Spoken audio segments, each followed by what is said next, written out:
Готовим потрясающе нежный воздушный меринговый рулет и делимся всеми лайфхаками. Так, мы отделяем белки от желтка.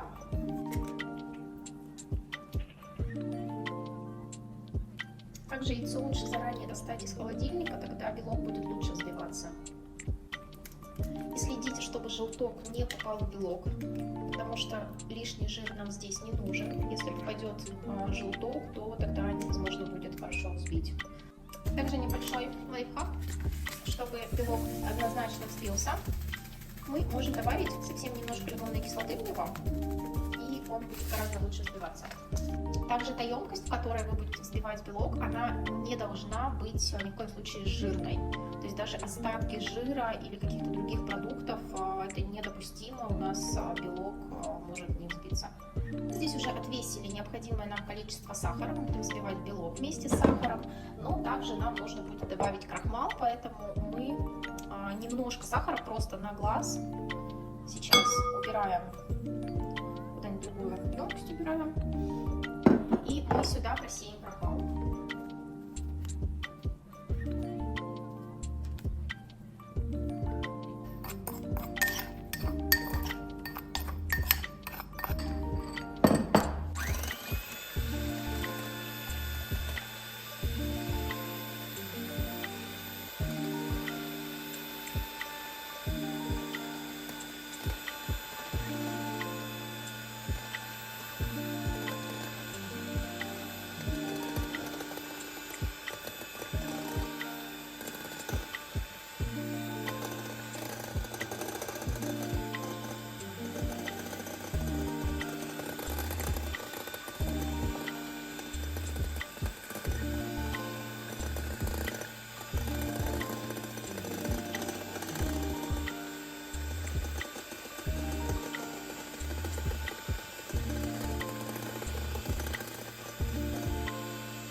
Нам здесь также важно белок не перевзбить, но он не должен быть у нас слишком жидким.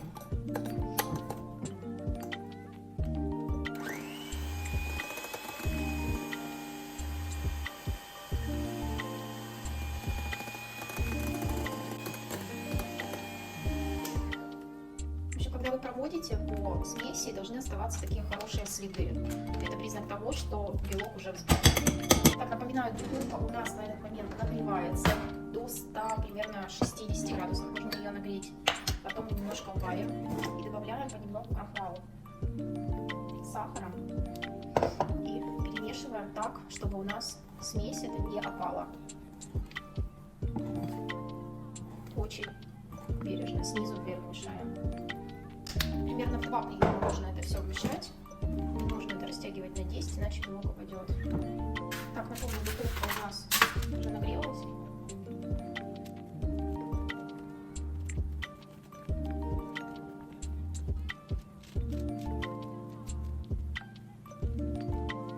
Учитывая то, что белок еще поднимется,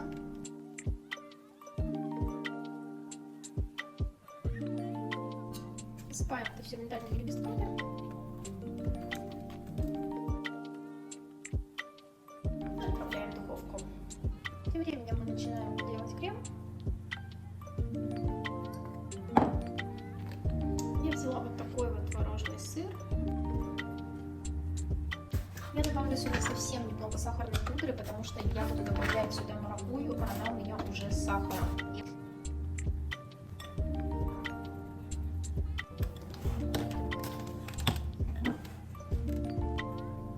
Такой вот крем у нас получился. Он не жидкий, но он не густой, форму он держит. Такой немножко воздушный. Если будете добавлять ягоду, то не добавляйте ее на вот этом этапе, иначе это все превратится у нас в такую кашу. Добавить ее нужно позже в начинку. Рулет у нас печется сейчас 25 минут. Вот, смотрите, он уже здесь покрылся корочкой. В принципе, он уже у нас практически готов. Нужно, чтобы он чуть-чуть еще начал румяниться, и все, и достаем его. Корочка у него твердая, светлая, но внутри он мягкий.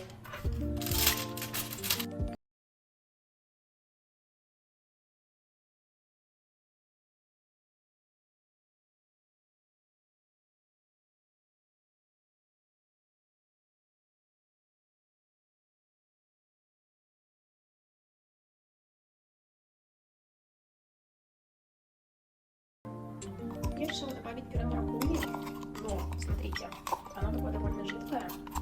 Если вы хотите, чтобы у вас рулет все-таки постоял какое-то время, то не рискуйте вот такое вот добавлять. Лучше добавить какую-нибудь ягоду или фрукт, который течь у вас в